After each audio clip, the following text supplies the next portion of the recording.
Good morning, everybody, and thank you very much for having me back to a Future Talent Conference. It's wonderful to be with you. I've just got a few minutes at the beginning of the day. I think last time I was speaking in the live conference hall, I kind of tried to reassure the audience that just because you're seeing a vicar first thing in the morning doesn't mean to say that I'm going to start doing an assembly or trying to make you sing a hymn.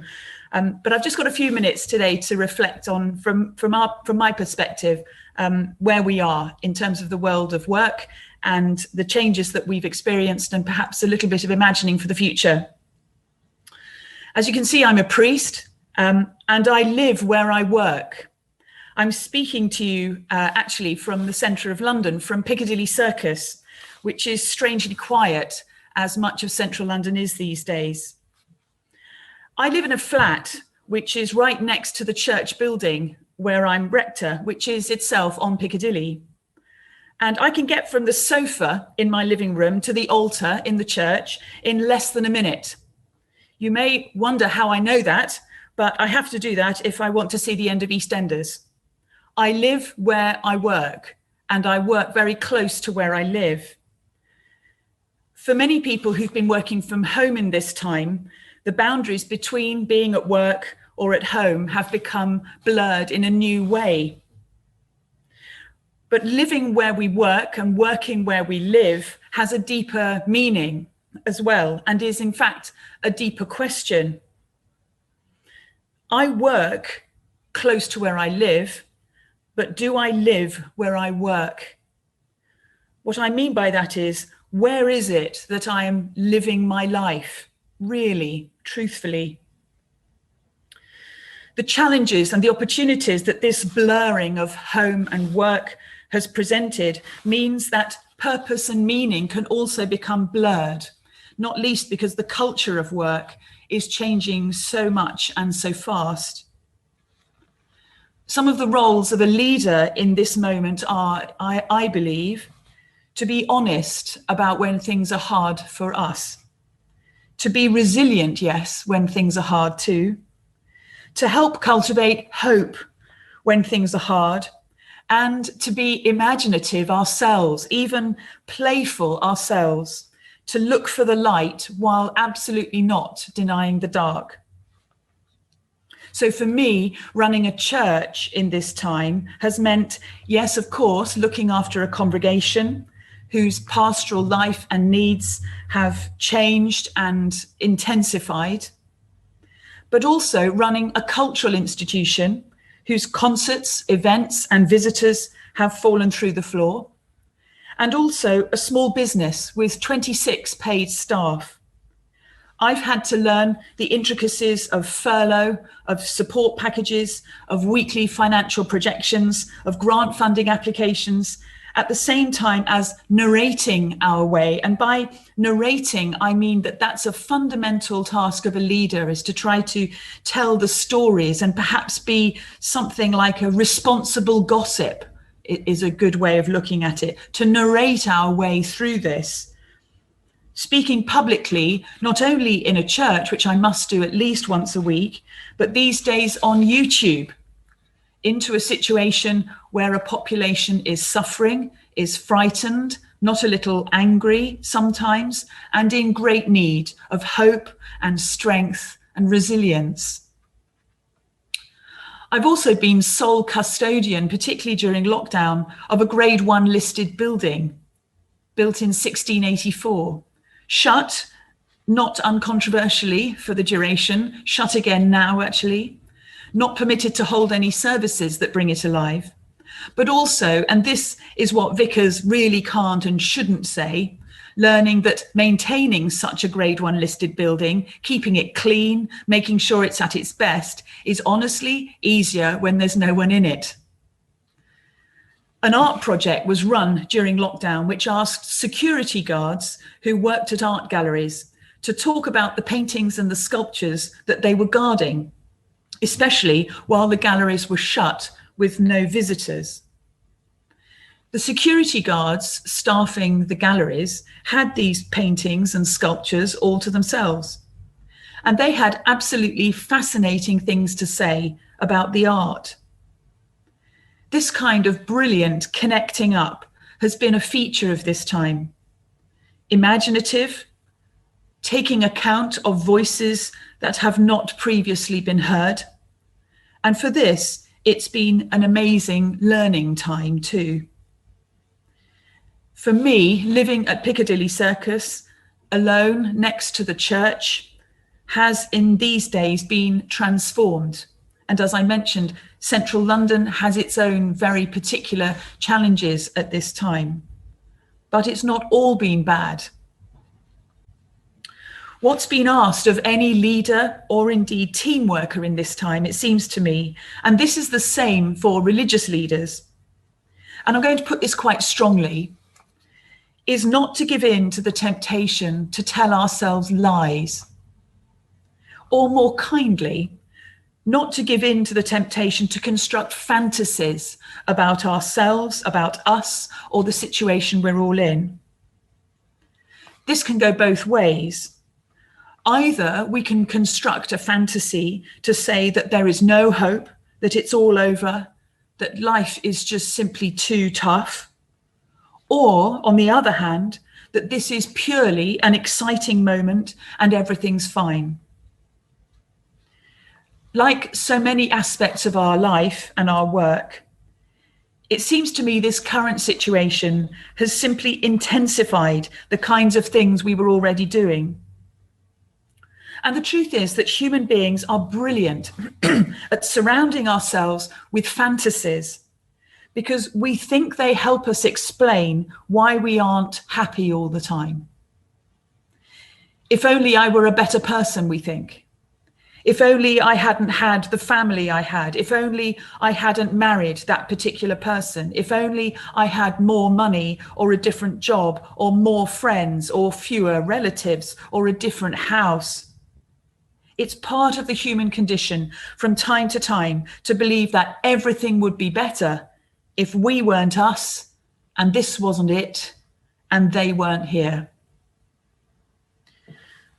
Real change, the change that's needed in our life and society, the energy to make real change, I think has at its root a realism and an acceptance in this moment of where you are and who you are. And also claiming whatever freedom you have and whatever energy you can muster up to make the changes that deep down many of us long for if we take a moment to look into our own soul. The reality is that it's in our generation that we're living through this pandemic, of course. And the ability to navigate our way through this means starting from where we are and finding depth and meaning here today as the person you are today, not wishing we were somewhere else or someone else. It's part of a spiritual practice, actually, but it doesn't have to attach itself to any particular religion. That you become, as a human being, more attentive, and that's a really beautiful word, attentive to how you are and to who you are. Not as a self-centered way of living or a self-obsessed way of living, but actually the opposite. When I've learned an attentiveness to who I am and how I am, I can become more attentive to other people, to atmosphere, to culture, to inequality, to what needs changing. Practice your intuition, your hunch. Practice noticing and practice trusting it and letting it energize you. So even right now, in this Friday morning or evening, depending on where you're joining us from, how are you doing? How are you really doing today? Notice how you are. How did you sleep last night? Do you remember your dreams? Have you eaten? What's on your mind today? It's this person who's at this conference right now, not someone else, someone better or more together or less anxious, or someone you thought you would be by now in your life. So much is being said about change and the change that's needed in society to make it more just. The pandemic has ruthlessly exposed a whole landscape of inequalities based in, for example, age. Just this morning, some horrifying statistics about how children have suffered. And we've all seen how the most elderly have suffered. Economic circumstance, housing, education, ethnic heritage.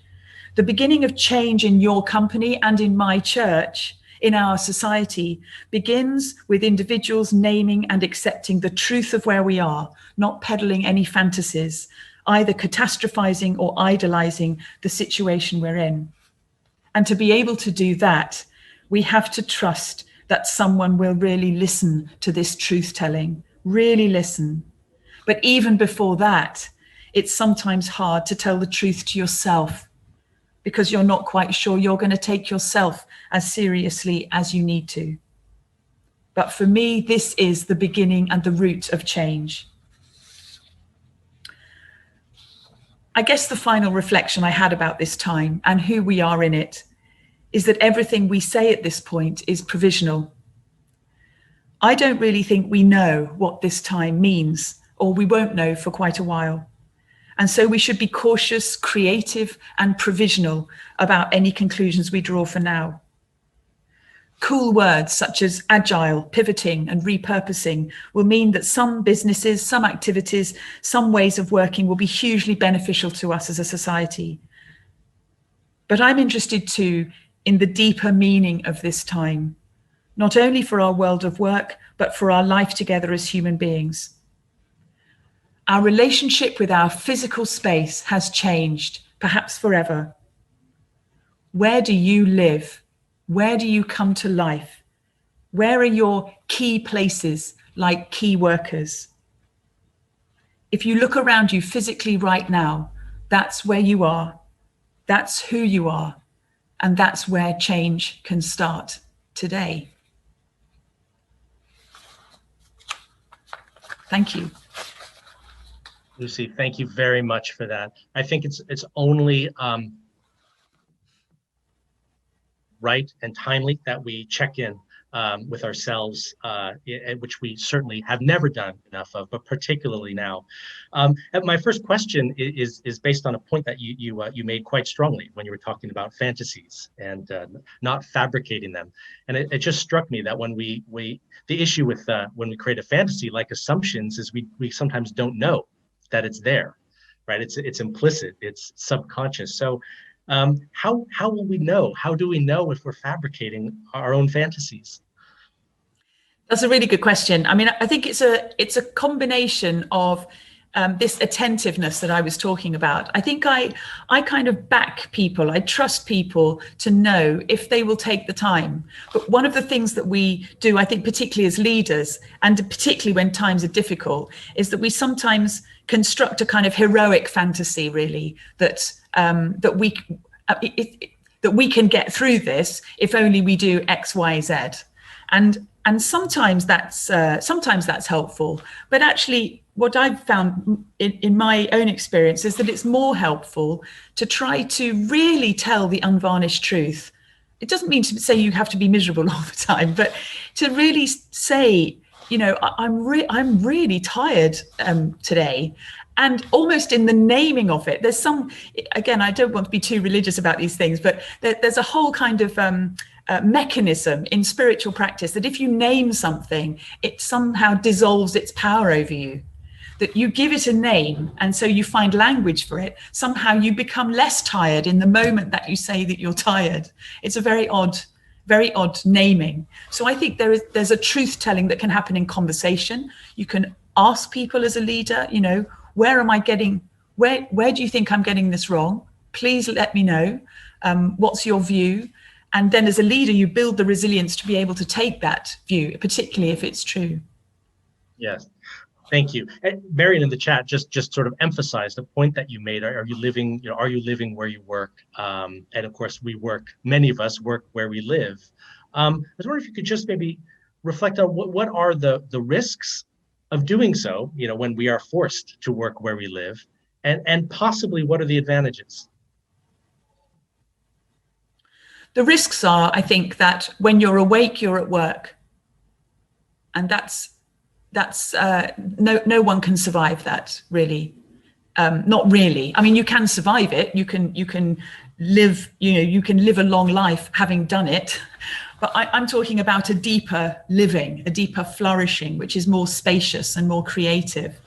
So I think the risks are that there is no moment when you are not available and accessible and reachable. And it depends then on your own discipline. Again, quite an old-fashioned word, but your own discipline to switch off your phone or not check your social media or not check your emails or have particular ways of drawing your own boundaries. So I think the risks are kind of well attested. I think that there's also a great opportunity people are talking at the moment about a kind of 15-minute city. And obviously I'm speaking from London, which is just an enormous, great city. But even people are speaking in London about a way of living where all of your activity is about 15 minutes or less than 15 minutes from where you live. So that you may go out to work, but that would be in a co-working space rather than traveling into the centre of town, for example. And I think that might deepen the patterns of association that we have in our local areas. It may be that we're more invested in the beauty of the area that we live in, or it ceases to be a kind of dormitory place for us, that we start to care about, the takeaway shop that produces all the litter that, is on the high street. And we start to say, well, actually, we need some more bins on this high street. And how do we go about organising that? So, I'm making that up, but it's an issue that we may never have even crossed our minds if we're leaving early in the morning and coming back late at night. So I think there's huge opportunities for that. And as somebody involved in community building, I think, I guess that there's a risk and an opportunity too in terms of the online world, because I suppose, I'm sitting physically in a place now. I am actually physically in a place, but my attention is in this screen and I'm connecting with people that I can't see or, are far away from me. And I think our relationship with our physical selves and our physical spaces is probably changed forever. And that you can start to believe that reality is there rather than reality is here. Both are true, but I think there's a danger that we lose touch with our physical environment and our physical selves. Thank you. I had a really quick final question for me in the last half minute that we have. You talked about attentiveness, and you were just talking about this, odd dynamic that we have. So, and particularly those who are maybe leaders of teams, leaders of others, how can we be attentive to one another in this environment we find ourselves in? Yeah, it's really, really difficult, and I think. I suppose you just have to name the challenge first of all. I think it's almost impossible. But I think as leaders, we need even more than before to listen, and not just to listen to hear what somebody is saying, but to listen to what they're saying, like an orchestra, very briefly, big old melody from an orchestra. You can hear all of that, but someone over there has put their instrument down completely, or someone over there has not spoken for the last, 10 minutes. Why is that? So there is a quality of listening demanded from leaders in this time, which is different in not just in degree, but in kind than we've ever had to do that before. Lucy, thank you very much. Even though if we were in a face-to-face conference, you would now be inundated with raucous applause from 750 people. I once did a talk where there were a number of people who were hearing disabled or deaf, and they taught me that this is applause. That's so right, you're going to see everyone throughout the day. I'm going to be applauding on all of our behalfs for all of our speakers. Thank Lucy, you. Thank you very much for being with us.